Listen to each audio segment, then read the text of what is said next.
On the night of August 8, 1963, in Buckinghamshire, England, near Sears Crossing, a group of men secretly set up a signal light along the railway tracks. The Royal Mail train heading from Glasgow to London was approaching this spot shortly after midnight. When the signal light turned red, the train came to a stop. Engineer Jack Mills had no idea the signal ahead of him was fake.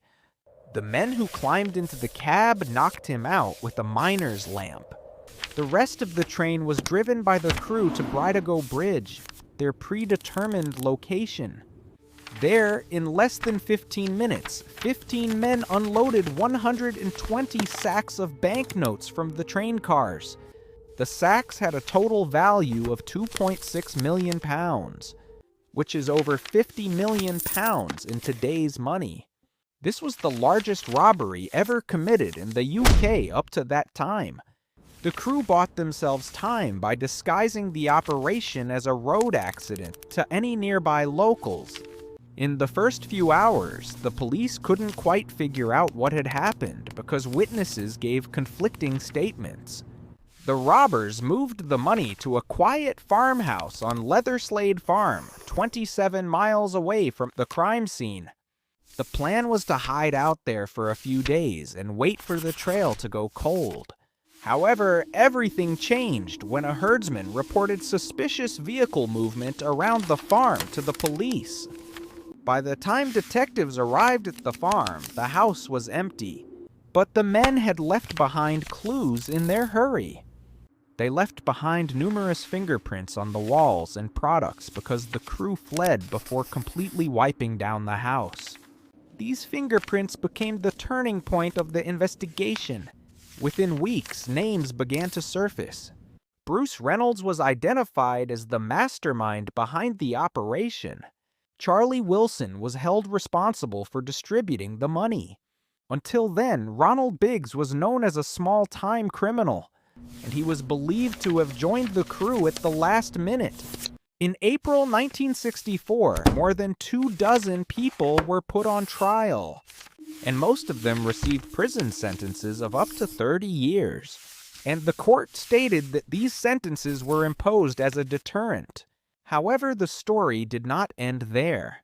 15 months later, Biggs escaped from Wandsworth Prison by scaling the wall with a rope.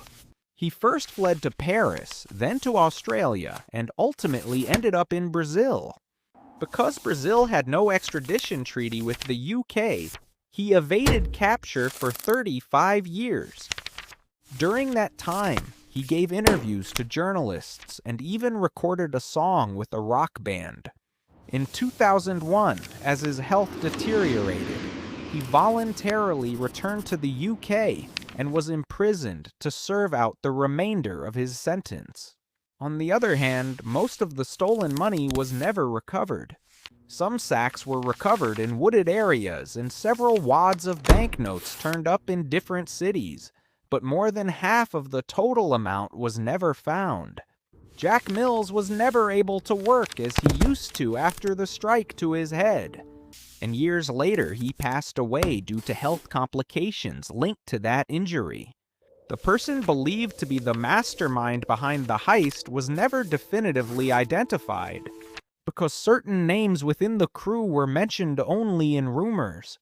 Leatherslade Farm still stands today, but there is no plaque or sign mentioning the event.